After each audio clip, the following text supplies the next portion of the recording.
ये लोग लोकल भी होते हैं उसमें कुछ, और बाहर के भी लोग होते हैं जो ट्रेंड होते हैं यही शरारत करने के लिए। वही ये लोग होते हैं जो दूसरे धार्मिक स्थलों पे, चाहे वो सबसे पहला टारगेट उनका मुस्लिम धार्मिक स्थलों पे होता है, मुस्लिम मोहल्लों पे होता है, और उसके अलावा क्रिश्चियंस पे भी होता है और बुद्धिस्ट कम्युनिटी पे भी होता है। कि जैसे अभी बहराइच में वो लड़का चढ़ गया ऊपर, अगर पुलिस वहाँ पे मुस्तैद होती तो उसको उतार लेते, ठीक है, लेकिन नहीं, उसकी वीडियो बनाई गई, उसको पूरी दुनिया में दिखाया गया कि देखो हम ये कर रहे हैं, क्योंकि कराने वाले पुलिस प्रशासन वाले, ये जलूस निकलते हैं उसमें पत्थरबाजी करने वाले खुद आरएसएस के लोग होते हैं ना। भाई मुस्लिम समाज के लोग क्यों करेंगे, क्या फ़ायदा उन्हें, बता दीजिए मुझे, क्या फ़ायदा है? कुछ फ़ायदा होता है? उनके घर जलाए जाते हैं, उसके बाद एक बहाना मिलता है घर जलाने का, उनके बच्चों को मारने का, बुलडोजर की फिर तैयारी, बुलडोजर कराने का।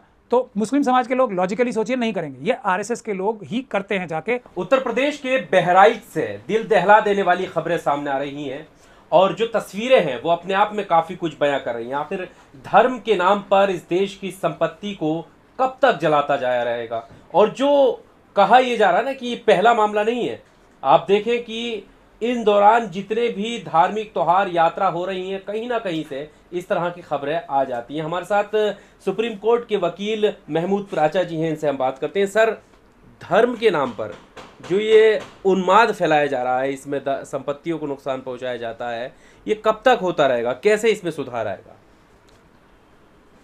सुधार आएगा, जैसे खड़गे जी ने अब एक बात जो है हमारे कई सालों के कहने के बाद मानी है अभी, कि आरएसएस एक आतंकवादी संगठन है। सुधार तभी आएगा जब इस बात को मुखर रूप से लोग रखना शुरू करेंगे और मुखर रूप से उसके लिए कोई कानूनी कार्रवाई करना शुरू करेंगे। ये जितनी भी धार्मिक यात्राएं होती हैं एक ख़ास धर्म की, जो सनातन धर्म का नाम लेके जो धार्मिक यात्राएं होती हैं, इसमें जो समझने की बात है, जिसका जो इकोसिस्टम और फिनोमेना समझने की बात है, इसमें एक बड़ी संख्या में लोग, जो करीब 75 से 80-90% तक लोग होते हैं, जो कि धार्मिक भावनाओं के लिए जाते हैं सिर्फ इन यात्राओं में। इसमें 20-25-10% लोग ऐसे होते हैं जो आरएसएस ने कार्डर्स ट्रेन किए ना अपने, विश्व हिंदू परिषद के, बजरंग दल के। आप अगर उनको अच्छी तरीके से ध्यान से इन यात्राओं की वीडियोस देखेंगे, ये लोग लोकल भी होते हैं उसमें कुछ, और बाहर के भी लोग होते हैं जो ट्रेंड होते हैं यही शरारत करने के लिए। वही ये लोग होते हैं जो दूसरे धार्मिक स्थलों पे, चाहे वो सबसे पहला टारगेट उनका मुस्लिम धार्मिक स्थलों पे होता है, मुस्लिम मोहल्लों पे होता है, और उसके अलावा क्रिश्चियंस पे भी होता है और बुद्धिस्ट कम्युनिटी पे भी होता है, कई जगह गुरुद्वारों के लिए भी होता है। ये लोग उस धार्मिक जुलूस में शामिल होते हैं, और ये लोग सारे जो गैर कानूनी कार्रवाई हैं ये इनके कार्डर्स करते हैं, जो कि 100, 200, 500 की संख्या में होते हैं, उससे ज़्यादा नहीं होते। कोई भी एक्टिविटी होगी गैर कानूनी, क्योंकि बाकी सब लोग तो अपनी धार्मिक भावना के तहत जा रहे होते हैं। तो ये हर जगह ये एक जैसे दिखने वाले लोग, इनके नारे जो जिस तरीके से, जिस टोन में ये नारा लगाते हैं ना, ख़ास तरीके का टोन है, तो उससे पता लग जाता है कि ये आरएसएस के प्रशासन की मौजूदगी में ये सब कुछ कैसे संभव है? मैं उसी बात पे आ रहा हूँ ना। आप प्रशासन के अंदर भ्रष्ट पुलिस के अधिकारी, भ्रष्ट सरकारी अधिकारी, जो इन अपने राजनीतिक आकाओं के दबाव में या उनके दिए गए लालच में अपनी ड्यूटीज़ का पालन नहीं करते ठीक, और एक माहौल तैयार करके देते हैं, और इन लोगों को हौसला भी देते हैं कि हम लोग, पुलिस प्रशासन तुम्हारे साथ है, इसीलिए ये शरारत वो कर पाते हैं। अब ये लोग जाते हैं तो पुलिस को तो पता है जहाँ भी इस प्रकार का जुलूस होगा, पहले तो उनकी जो यात्राएं निकालने के लिए जो रूट तय किया जाता है, जब बार बार एक मुस्लिम इलाकों में से जाने के टाइम पर ही झगड़ा होता है या हमला होता है, मैं तो झगड़ा नहीं कहूँगा, हमला करते हैं ये आरएसएस और बीजेपी के जो मुट्ठी भर 100, 200, 500 लोग होते हैं मुस्लिम समुदाय के लोगों पे, तो कई जगह तो अपने हिफाजत में, और कई जगह जब वो हिफाजत नहीं भी करते तब भी ये अपनी तरफ से ही कुछ झगड़ा सा करके या पुलिस को दिखाने के लिए पत्थर फेंक के एक वायलेंस का माहौल क्रिएट करते हैं। ऐसे एग्जाम्पल मैंने बिहार, ऐसे दिल्ली, ऐसे एग्जाम्पल मैंने मध्य प्रदेश, महाराष्ट्र, जिस जगह भी जुलूस निकलते हैं, कर्नाटक, अब 50 जगह, नू में, हरियाणा में, सब जगह इस प्रकार के कार्रवाइयाँ होती देखी हैं। अब अगर आप लोग इसके ऊपर से सही रिसर्च करेंगे तो ये बात आपको सीधे समझ में आ जाएगी। इसमें बगैर प्रशासन की मदद नहीं, बगैर प्रशासन की मिलीभगत के द्वारा हो ही नहीं सकता।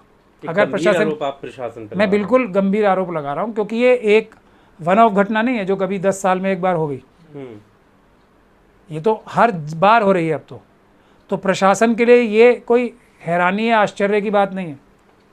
फिर भी आप देखते हैं कि जैसे अभी बहराइच में वो लड़का चढ़ गया ऊपर, अगर पुलिस वहाँ पे मुस्तैद होती तो उसको उतार लेते, ठीक है, लेकिन नहीं, उसकी वीडियो बनाई गई, उसको पूरी दुनिया में दिखाया गया कि देखो हम ये कर रहे हैं, क्योंकि कराने वाले पुलिस प्रशासन वाले, ये है बुनियादी बात।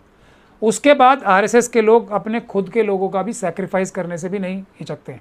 ये जो फुट सोल्जर्स है ना, इनको कौन कब इसलिए मार दे कि उससे उनकी मूवमेंट, उनकी मृत्यु पे वो लोग अपना एक कैंपेन और बड़ा खड़ा कर सकते हैं, ये भी एक तथ्यात्मक रूप से सच है। यही तो मैसेज आने लगे हैं कि तैयार हो जाओ, लिटा दिए जाओगे अगर जागे नहीं तो, इस तरीके के मैसेज भारतीय जनता पार्टी के नेता कब आ पाएंगे? जब इस प्रकार की विभत्स घटनाएं हो, जब किसी बच्चे को मार दिया जाए।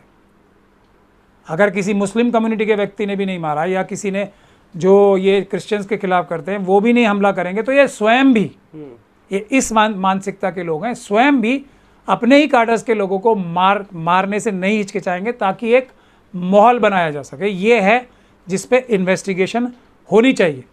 और मैं आपको उसका एक बड़ा एग्जांपल देना चाहता हूँ। देखिए, भारत से कनाडा के रिश्ते खराब हो रहे हैं ना, भारत से अमेरिका के रिश्ते खराब हो रहे हैं।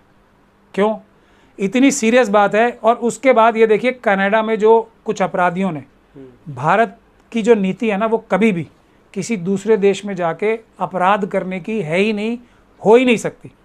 लेकिन कुछ लोग जो डायरेक्ट आरएसएस के टच में हैं, क्या अभी जैसे उधर कनाडा में एक हमला हुआ और एक व्यक्ति मारा गया, जिसके संबंध खालिस्तानियों से बताए जाते हैं, अमेरिका में तो पूरा एक केस ही चल रहा है। तो ये तो एक घटना हो रही है। यहाँ बैठ के कुछ लोग जो आरएसएस द्वारा स्पॉन्सर्ड हैं, उसकी मतलब ये कहते हैं कि ये कि हिडन आदमी ने मार दिया, देख रहे हैं, और उसमें फोटो दिखाते हैं एनएसए साहब की, हमारे जो डोभाल साहब हैं, ये खुद आरएसएस के जो ये पब्लिसिटी करने वाले हैं कि गुप्त हाथ ने यहाँ इसको मार दिया, गुप्त हाथ ने वहाँ इसको मार दिया, और फोटो साथ में दिखाते डोभाल साहब की। तो ये खुद ही देशद्रोह का काम कर रहे हैं ना। मतलब दूसरे देशों के पास अगर कोई सबूत ना भी है, उनके मन में कि भारत की सुरक्षा एजेंसियां ये काम करा रही हैं गैर कानूनी, उनके मन में शक को और पुख्ता कौन कर रहा है? ये आरएसएस के ही लोग। क्यों? अब देख लीजिए, यही काम ये जो ये यात्राएं निकलती हैं उसमें भी करते हैं। खुद ही कोई गलत काम कराएंगे, और या कोई गलत काम कर भी रहा होगा तो उसको अपने ऊपर मर लेंगे, अपनी मतलब तारीफ करने लगेंगे कि हमने किया है। बताओ आप, ये कोई अच्छी बात है? कि अब अगर ऐसा कनाडा और अमेरिका में जो हमले हुए हैं और एक गुप्ता जो पकड़ा गया, उसको आरएसएस के लोग ये कह के बता रहे हैं कि देखो, ये एक तरीके से खुद इशारा कर रहे हैं, जो कि मेरे ख्याल से बिल्कुल गलत होना चाहिए, कि ये सब काम डोभाल साहब ने कराएं। उनकी सशक्त नेतृत्व में इस प्रकार की घटिया और घिनौनी बातें ये आरएसएस के लोग कर रहे हैं। उनका क्या जा रहा है? वो तो हैं ही क्रिमिनल्स, वो तो हैं ही आतंकवादी, सब आरएसएस के लोग तो ज़्यादातर। देश की बदनामी हो रही है, मतलब देश के ऊपर बातें आ रही हैं। आज कनाडा के प्राइम मिनिस्टर ने ये कह दिया कि देश की एजेंसीज इन्वॉल्व है। ये भारत देश की बदनामी हो रही है और मोदी जी चुप है। कम से कम जो ये लोग जो ये बदतमीजी की बातें कर रहे हैं, जो आरएसएस से टच के लोग हैं, और एक नहीं दर्जनों लोग हैं, उनको तो कम से कम पकड़ के अरेस्ट कर सकते हैं कि क्या बदतमीजी कर रहे हो। भारत का कोई लेना देना नहीं है इन प्रकार की गैर कानूनी हरकतों में। तो कल को अगर कनाडा और यूएसए ये सबूत पेश करेंगे, तो खुद इन्हीं आरएसएस के लोगों के सबूत पेश करेंगे, देखो तुम्हारे देश में बैठ के लोग ये कह रहे हैं कि हमने कराया। पर बहराइच में जो कुछ हुआ, जो अभी आपने एक लड़के का जिक्र किया कि वो चढ़ा, झंडा उतारा, तो सवाल ये उठ रहा है कि क्या गोली चलाना भी ज़रूरी है? कि आप गोली से मार देंगे और पत्थर फेंक देंगे, और हिंदू शोभा यात्राओं पर ही पत्थरबाजी क्यों होती है? विवाद बवाल क्यों मचता है? पत्थरबाजी तो ये 100, 200, 500 लोग ही करते हैं ना। मैं यही तो कह रहा हूँ, आप समझिए बात को। ये जलूस निकलते हैं, उसमें पत्थरबाजी करने वाले खुद आरएसएस के लोग होते हैं ना। भाई मुस्लिम समाज के लोग क्यों करेंगे? क्या फ़ायदा है उन्हें? बता दीजिए मुझे, क्या फ़ायदा है? कुछ फ़ायदा होता है? उनके घर जलाए जाते हैं, उसके बाद एक बहाना मिलता है घर जलाने का, उनके बच्चों को मारने का, बुलडोजर की फिर तैयारी, बुलडोजर कराने का।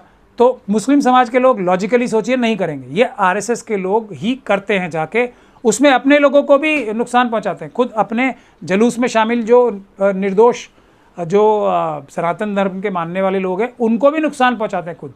ये खुद ही सारे काम करते हैं। जब तक इस पे इन्वेस्टिगेशन नहीं होगी ये घटनाएं तो रुकेंगी मुस्लिम नहीं। बचे कैसे फिर इन सब चीजों से? अगर वो नहीं कर रहे तो कैसे बचे? उनके मोहल्ले में जाके सब कुछ हो रहा है तो वो मना तो कर नहीं सकते आने के लिए। ये आपका अच्छा सवाल है। यही हम अपने लीडरशिप को बदलने के लिए बार बार क्यों बोलते हैं। अब ये जो जुलूस निकालने वाले हैं, ये जो दंगा करने वाले हैं, वो तो मुट्ठी भर है। उनके खिलाफ आज तक कोई भी कानूनी कार्रवाई हमारे किसी बड़े लीडर ने की है? मैं कर सकता हूँ ये सब कार्रवाइयाँ। मैं आज भी यहाँ करकटडूमा में आया हुआ हूँ, तो कौन से केसेस में आया हुआ हूँ? जो दिल्ली में हमले कराए थे कपिल मिश्रा ने और दिल्ली पुलिस के भ्रष्ट अधिकारियों के साथ मिलकर, जिसके तार अमित शाह जी तक जुड़ते हैं, उनमें पुलिस अधिकारियों के खिलाफ कानूनी कार्रवाई करने का काम जो हम करते हैं, ये अगर हमारी बड़ी बड़ी तंजीमें और जो हमारे बड़े बड़े मेंबर ऑफ पार्लियामेंट हैं, जो बड़े बड़े एक तरह से बहुत ही इमोशनल तकरीरें देते हैं, उन्होंने आज तक कोई एक्टिविटी की आरएसएस के खिलाफ, बीजेपी के खिलाफ, सिवाय बोलने के मुंह से? तो रोक कैसे लगेगी? कानूनी बंदिश से। जैसे एक वो हैं त्यागी जी बनने की जो चेष्टा कर रहे हैं ना, उनको हमने सुप्रीम कोर्ट से उनकी आवाज़ बंद कराई। पर हम एक ऑफिस हैं, ये इतनी बड़ी बड़ी जो तंजीमें हैं हमारी, ये अगर मजबूती से हर जगह हमारे जो दूसरे कमज़ोर तबके हैं, और आज भी मैं आपको बता रहा हूँ ये चीज़ें तो आपको नज़र आ रही हैं। अभी कितने शेड्यूल कास्ट कम्युनिटी के लोगों को अभी यूपी में ही कितने पिछले एक हफ्ते में उठा के देख लीजिए कितने लोगों की मॉब लिंचिंग हुई है, कितनी बच्चियों को मारा है, कितने घरों में घुस के मारा लोगों को। मैं ये आपको लंबी फहरिस्त है।